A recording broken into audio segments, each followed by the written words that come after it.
안녕하세요. 여러분께 북한의 현실을 생생하게 전달하는 평양정보통입니다. 오늘의 이야기는 북한 최고위층을 상대하던 한 간호사의 목숨을 건 탈출. 그녀는 누구보다 가까이에서 북한 권력층의 비밀을 목격했습니다. 하지만 어느 날 절대 알아서는 안 될 진실을 알게 되면서 그녀의 인생은 송두리째 흔들리기 시작합니다. 숨막히는 감시망, 의심과 두려움이 짙게 깔린 병원, 그리고 목숨을 건 도주. 그녀가 선택할 수 있는 길은 단 하나, 탈출뿐이었습니다. 이 사연은 북한 내부에 숨겨진 진실과 살아남기 위해 모든 것을 걸어야 했던 한 여성의 이야기를 담고 있습니다. 여러분이 상상하지 못했던 북한의 현실, 그 속에서 생존을 위해 싸워야 했던 자들의 눈물겨운 투쟁이 지금 시작됩니다.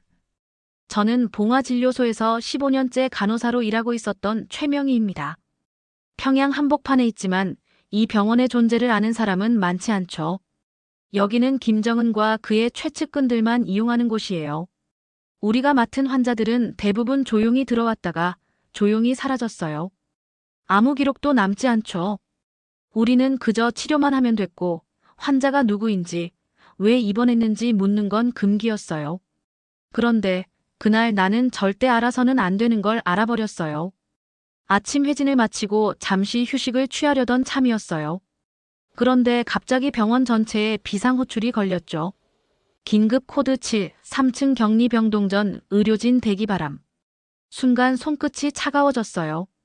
코드 7은 최고 위층이 생명이 위독할 때만 발령되는 호출이거든요. 나는 급히 3층으로 향했어요. 그런데 병실 앞은 평소와는 완전히 다른 분위기였어요.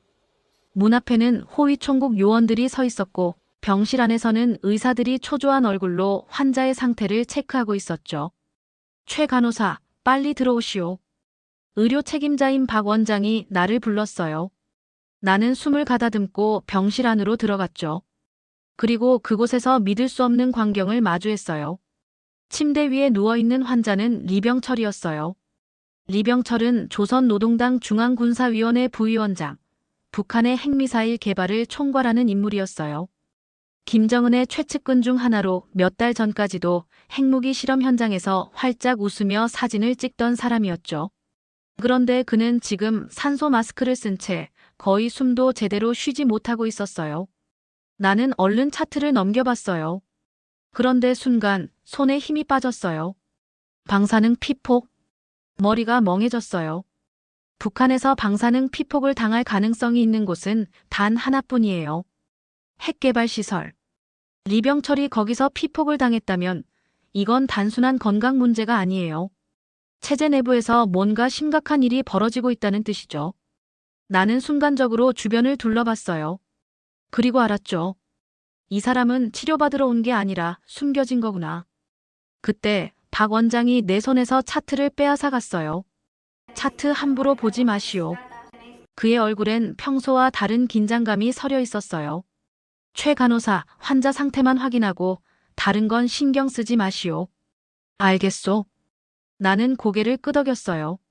하지만 머릿속이 복잡했죠. 이건 절대 밖으로 새어나가면 안 되는 정보다. 그리고 내가 이걸 알아버렸다는 게 문제다. 병실을 나와 복도를 걸으며 나는 손에 땀이 배는 걸 느꼈어요. 그냥 모른 척하면 되는 걸까? 그런데 만약 아버지도 이런 상태라면? 나는 급히 탈의실로 들어가 문을 잠갔어요. 그리고 사물함에서 작은 수첩을 꺼냈죠. 거기엔 아버지가 몇 달 전 보낸 편지가 있었어요. 명희야, 아버지는 요즘 몸이 좀 안 좋구나. 피곤한 일이 많아도 금방 좋아지겠지. 그때는 대수롭지 않게 여겼어요. 하지만 지금 생각해보니 혹시 아버지는 북한 핵시설 책임자였어요. 리병철처럼 방사능에 노출될 가능성이 있는 사람이었죠. 나는 다급히 전화기를 집어들었어요. 하지만 수화기 너머에서 들려온 소리는 차가운 기계음 뿐이었어요. 현재 연결할 수 없습니다. 그 순간 심장이 덜컥 내려앉았어요. 그때였어요. 내 앞에서 무전기가 짧게 울렸죠. 최명희 간호사, 당장 보안실로 오시오. 나는 손에 든 수첩을 얼른 감췄어요.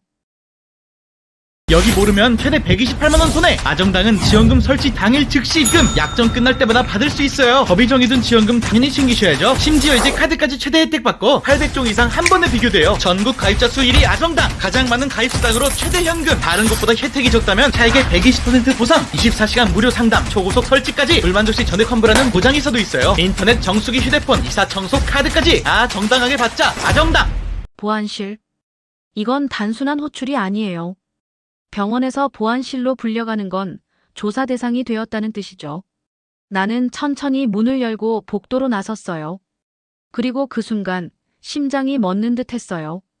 보이부 요원 2명이 나를 기다리고 있었거든요. 그로부터 이틀 뒤 리병철은 병원에서 사라졌어요.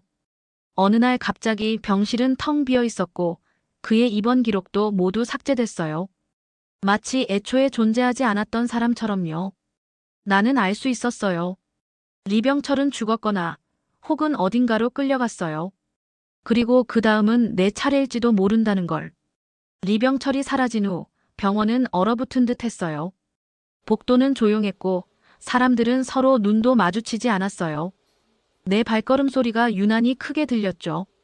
아무도 말하지 않았지만 모두 알고 있었어요. 누군가 사라졌다는 걸. 그리고 또 누군가가 사라질 수도 있다는 걸. 나는 조심해야 했어요.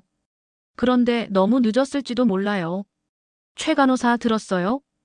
아침 회진을 돌던 중 정 간호사가 내 팔을 붙잡았어요. 그녀는 사방을 두리번거리더니 거의 입술을 떼지 않고 속삭였어요. 윤 간호사가 안 나왔어요.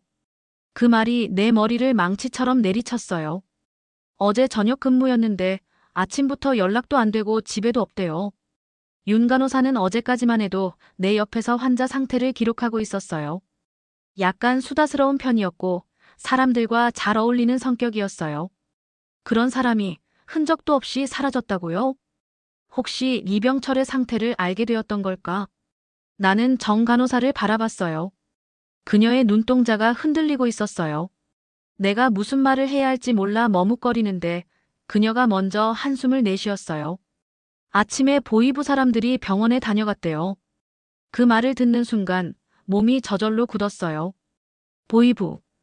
그 이름 하나만으로도 윤 간호사가 다시 돌아오지 못할 거라는 걸 알 수 있었어요. 나는 애써 입꼬리를 올렸어요. 어디 친척 집에 갔을 수도 있죠. 정 간호사가 나를 빤히 바라봤어요. 그리고 아무 말 없이 걸어가 버렸어요. 나는 손에 쥐고 있던 차트를 꼭 쥐었어요. 손바닥에 땀이 배어 나왔어요. 다음 차례는 나일 수도 있어요. 점심시간이 지나자 그들이 왔어요. 병실에서 나오는 순간 검은 양복을 입은 남자가 내 앞을 막아섰어요. 최명의 간호사 동무, 잠시 보안실로 가야겠소. 그 순간 심장이 요동쳤어요. 제가요? 그래요. 몇 가지 확인할 게 있으니 따라오시오. 나는 머리를 숙였어요. 손이 떨리는 걸 들키고 싶지 않았어요. 보안실 문이 닫히는 순간 공기부터가 달랐어요. 서류 더미가 쌓인 책상, 창문이 없는 회색 벽, 그리고 그 벽에 붙어 있는 붉은 글씨. 당에 충성하라. 그 길만이 살 길이다. 나는 조용히 앉았어요. 내 앞에는 중년의 군복 차림을 한 남자가 앉아 있었어요. 그는 태연하게 책상을 두드리며 말했다. 요즘 병원에서 이상한 일이 많지 않소? 내 입술이 바짝 말랐어요. 잘 모르겠습니다. 그가 피식 웃더니 내 앞에 서류 한 장을 내밀었어요. 나는 조심스럽게 넘겨봤어요. 윤 간호사의 신상 기록. 그리고 재교육 조치라는 도장. 나는 소리 없이 숨을 들이마셨어요. 재교육. 그 단어의 의미는 너무나 명확했어요. 정치범 수용소. 윤 간호사와 친하지 않았소? 아닙니다. 그냥 같은 병동에서 근무한 정도입니다. 그럼 다행이군. 그의 목소리는 부드러웠지만 그 속에 감춰진 서늘함이 느껴졌어요. 그가 의자에 등을 기댔어요. 혹시 병원에서 이상한 소문 같은 거 듣지 않았소? 나는 조용히 고개를 저었어요. 아닙니다. 저는 그냥 제 일만 합니다. 그는 한참 동안 나를 바라보다가 천천히 고개를 끄덕였어요. 그래야 할 거요, 최 간호사. 보안실을 나서는 순간 복도가 이상할 정도로 조용했어요. 사람들이 나를 힐끔거리며 피하는 게 느껴졌어요. 이미 감시가 시작되었다. 나는 식당에 가려다 발걸음을 돌렸어요. 누군가가 내 뒤를 밟고 있는 기분이었어요. 무슨 짓을 했든 이제부터 나는 의심받는 사람이다. 그날 밤 나는 잠을 이루지 못했어요. 나는 너무나 명확히 깨달았어요. 내가 이곳에 남아있으면 결국 나도 사라진다. 리병철이 사라지고 윤 간호사가 사라졌어요.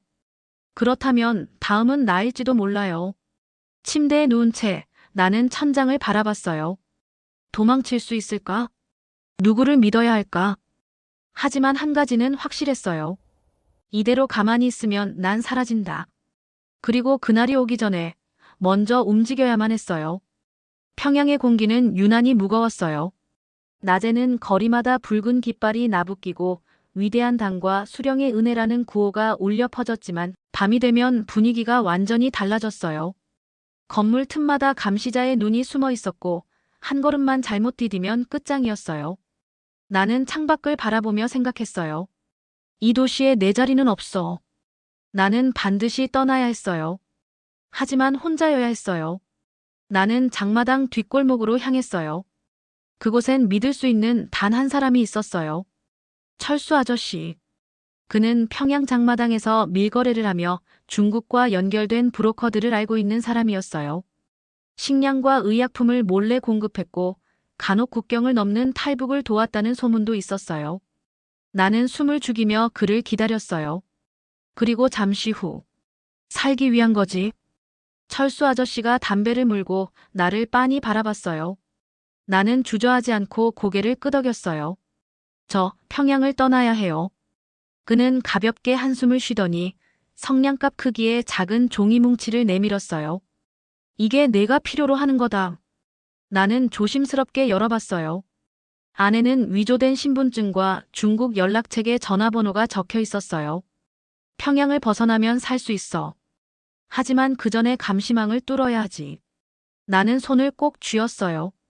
방법은 있어요. 새벽 3시. 나는 짙은 어둠 속에서 움직였어요. 간호사 제복을 입고 있었어요. 내 신분증은 이제 위조된 것이었고 나는 신의주로 파견된 의료진으로 위장했어요. 제발 들키지 않게 해주세요. 나는 속으로 조용히 기도하며 만경대 검문소로 향했어요. 이 검문소는 평양에서 외곽으로 나가는 주요 통로였어요. 낮에는 수많은 사람들이 오가지만 새벽이 되면 감시가 훨씬 삼엄해졌어요. 나는 천천히 줄을 섰어요. 무장한 군인 2명과 검열관이 서류를 하나하나 확인하고 있었어요. 차례가 다가올수록 손바닥에 땀이 배어 나왔어요. 출입증을 보여주세요. 검열관이 내 신분증을 건네받았어요.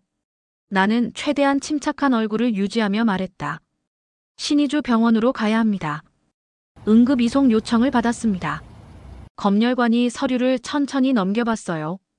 너무 오랫동안 봤어요. 그 순간 그의 손이 무전기로 향했어요. 이건 뭐지? 걸린 걸까? 심장이 미친 듯이 뛰었어요. 나는 숨을 죽인 채 차가운 얼굴을 유지하려 애썼어요. 통과하시오. 검열관이 마침내 서류를 돌려주며 길을 비켜줬어요. 통과했다. 나는 속으로 짧게 숨을 들이마셨고 최대한 자연스럽게 발걸음을 옮겼어요. 하지만 아직 갈 길이 멀었어요. 나는 철수 아저씨가 정해준 접선 장소로 향했어요. 평양에서 멀리 떨어진 낡은 창고. 이곳에서 브로커를 만나야 했어요. 그런데 약속된 시간이 지나도 브로커는 나타나지 않았어요. 나는 조용히 주변을 살폈어요. 설마 나를 배신한 걸까? 초조한 마음으로 어둠 속에서 기다리는데 무전기 소리가 들려왔어요. 나는 본능적으로 몸을 움츠렸어요. 그 순간 숲 너머에서 군인들이 뛰쳐나왔어요. 거기 서라. 나는 망설일 틈도 없이 죽으림을 다해 도망쳤어요. 총성이 울려 퍼졌고 흙바닥이 튀어올랐어요. 나는 본능적으로 몸을 낮추고 온 힘을 다해 숲속으로 뛰어들었어요. 이쪽이야. 갑자기 어디선가 낯선 남자의 목소리가 들려왔어요. 나는 반사적으로 소리가 난 방향을 바라봤어요. 어둠 속에서 다른 브로커가 손짓하고 있었어요. 빨리 와. 나는 선택의 여지가 없었어요. 그를 따라 숲속으로 몸을 던졌어요. 뒤에서 총성이 계속 들려왔어요. 하지만 나는 멈추지 않았어요. 멈추면 죽는다는 걸 알고 있었으니까. 우리는 얼어붙은 압록강 근처에 도착했어요. 지금이 마지막 기회야. 브로커가 낮은 목소리로 속삭였어요. 앞에는 얼어붙은 강이 있었어요. 이 강을 건너면 나는 자유였다. 하지만 강을 건너는 순간 완전히 노출된다. 나는 숨을 깊이 들이마시고 한 발 한 발 얼음 위를 걸어갔어요. 그 순간 뒤에서 총성이 울렸어요. 탕! 나는 뒤도 돌아보지 않고 앞으로 뛰었어요. 얼음이 깨질 듯 흔들렸어요. 제발 무너지지 마. 그리고 마침내 나는 중국 땅을 밟았어요. 나는 그대로 무릎을 꿇었어요. 살았어. 하지만 축하할 일은 아니야. 브로커가 차갑게 말했어요. 너는 이제부터 도망자야. 중국 공안이 너를 색출하기 시작할 거야. 나는 굳어졌어요. 나는 아직 자유가 아니었다. 요즘 탈북자 색출이 심해졌다. 브로커가 낮은 목소리로 말했다. 한족처럼 보이지 않는 사람들은 바로 검문해. 나는 반사적으로 주변을 살폈어요. 이제부터 단 한 번의 실수도 용납되지 않았다. 우리는 변두리의 허름한 창고에 몸을 숨겼어요. 이곳에서 잠시 숨어 있다가 남쪽으로 이동할 계획이었어요. 하지만 창고 안에는 나 혼자가 아니었어요. 이미 여러 명의 탈북자들이 숨어 있었어요. 그들 중 일부는 몇 달째 이곳에 갇혀 있었어요. 어디로도 갈 수 없었고 잡히면 북한으로 강제 송환될 뿐이었어요. 이곳에서 오래 머물면 안 돼. 너 오래 숨어 있을 수 없어. 브로커가 말했다. 안전하게 가고 싶으면 중국 남자와 결혼하는 방법도 있어. 나는 그 말을 듣고 얼어붙었어요. 위장 결혼? 그게 신분을 보호받을 수 있는 가장 빠른 방법이야. 브로커의 목소리는 담담했지만 나는 그의 말을 믿을 수 없었어요. 그가 말하는 결혼이 단순한 위장이 아닐 거라는 걸 알았어요. 수많은 탈북 여성들이 강제로 결혼당하고 팔려가고 그 후에는 소식조차 끊기곤 했다. 나는 이를 악물었어요. 그럴 순 없어. 그럼 다른 방법을 찾아보던가. 브로커는 차갑게 웃으며 말했다. 하지만 내가 그렇게 하는 동안 공안이 너를 먼저 찾을걸. 나는 심장이 내려앉는 느낌이었어요. 시간이 지날수록 브로커의 태도가 변하기 시작했어요.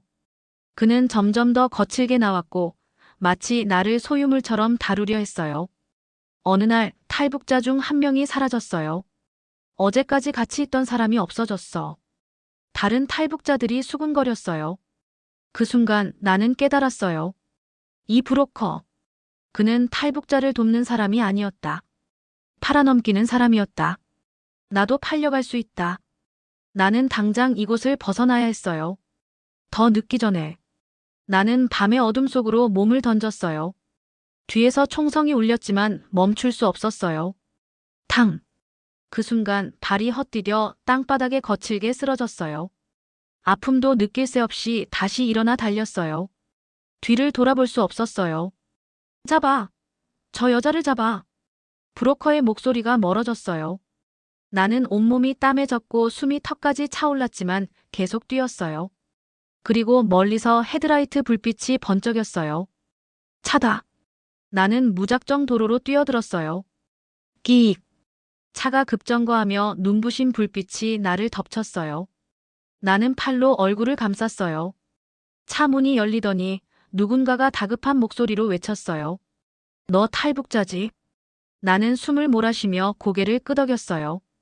그리고 마지막 희망을 걸고 간절히 외쳤어요. 제발 도와주세요. 나는 거친 숨을 몰아쉬며 마지막 희망을 걸었어요. 차 앞에 선 남자는 한참 동안 나를 바라보더니 낮은 목소리로 말했다. 타. 망설일 틈도 없었어요. 나는 재빨리 차 뒷좌석으로 몸을 던졌어요.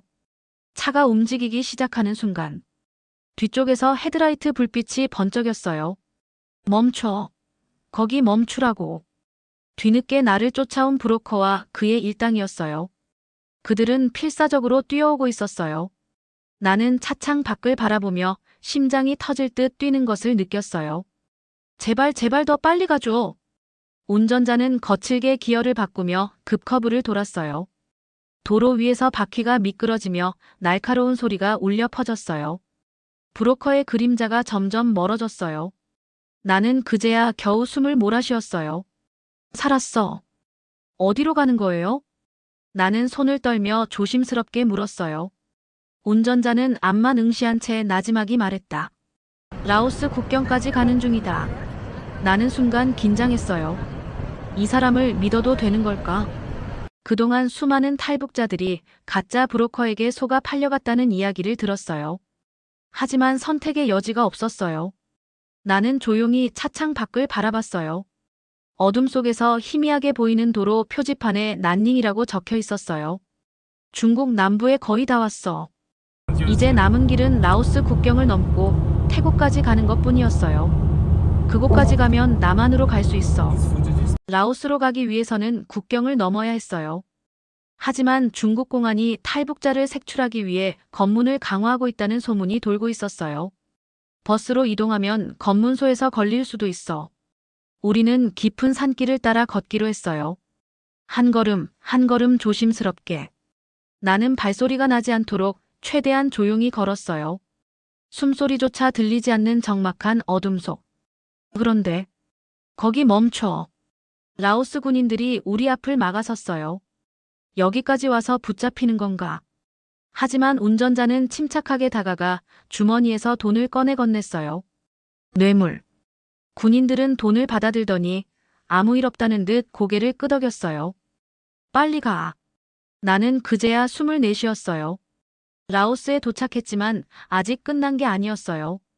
태국까지 가려면 메콩강을 건너야 했어요. 메콩강은 넓고 물살이 거셌어요.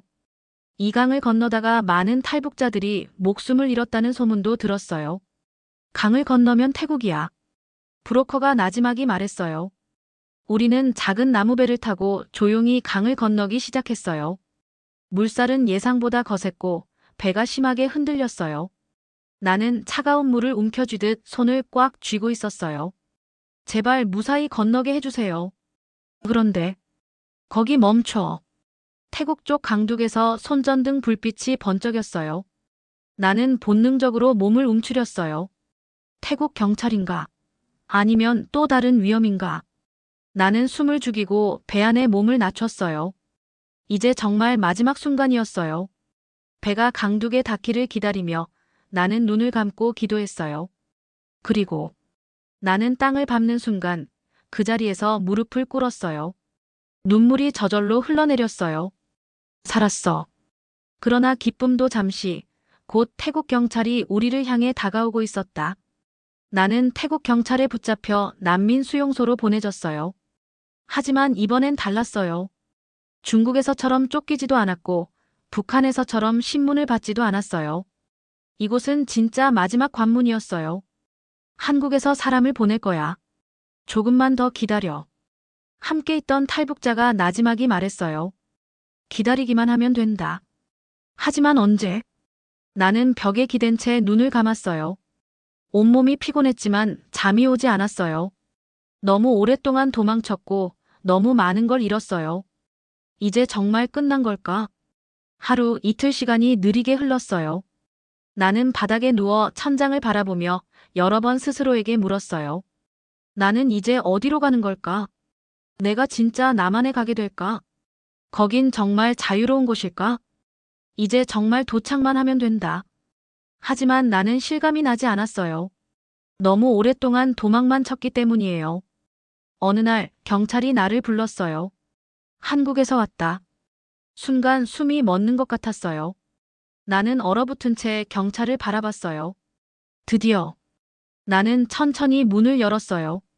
그리고 눈앞에 한 남자가 서 있었어요. 검은 정장을 입은 중년의 남자. 손에는 서류가 들려 있었어요. 그는 따뜻한 미소를 지으며 말했다. 최명예 씨 맞으십니까? 나는 아무 말도 하지 못한 채 고개를 끄덕였어요. 눈물이 저절로 차올랐어요. 대한민국 정부에서 나왔습니다. 이제 한국으로 가실 수 있습니다. 그 말을 듣는 순간 나는 무너지는 듯 주저앉았어요. 모든 게 끝났다는 실감이 났어요. 정말인가요? 그는 조용히 고개를 끄덕였어요. 그리고 나지막이 말했다. 이제 집에 가는 길입니다. 그 순간 나는 참았던 울음을 터뜨렸어요. 나는 공항으로 향하는 차 안에서 창밖만 바라봤어요. 믿을 수 없었어요. 이게 현실일까? 꿈은 아닐까? 너무 많은 위험을 지나왔어요.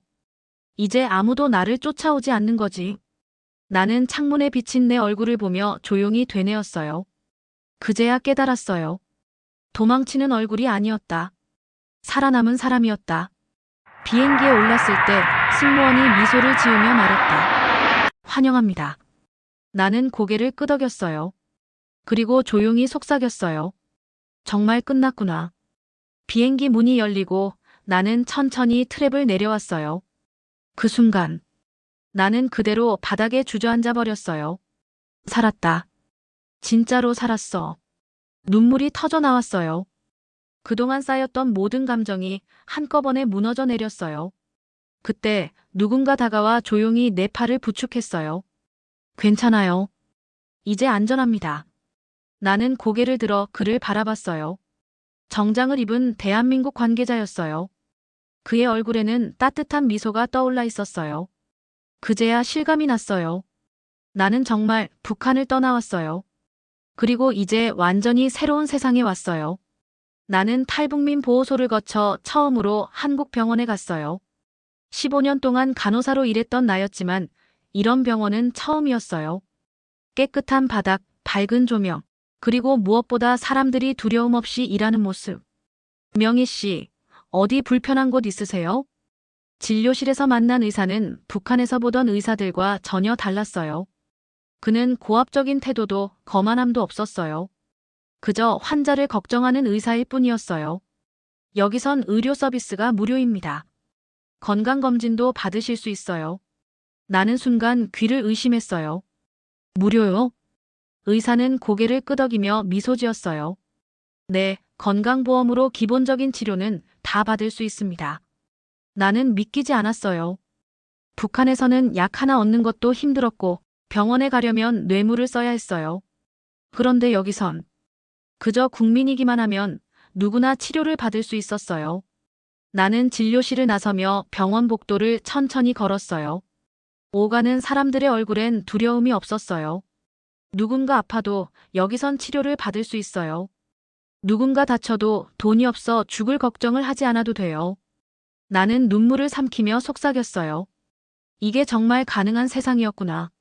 며칠 후 나는 서울 시내로 나갔어요. TV에서만 보던 북한에서 미제에 타락한 도시라 불리던 곳. 그런데 나는 깜짝 놀랐어요.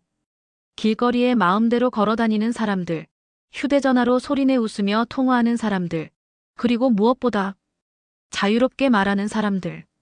북한에서는 누군가의 눈치를 보며 속삭여야 했던 말들. 하지만 여기선 누구나 정치 이야기를 하고 정부를 비판할 수도 있었어요. 나는 카페에 앉아 사람들이 대화하는 걸 가만히 듣고 있었어요. 요즘 대통령이 하는 정책이 좀 마음에 안 들어. 맞아.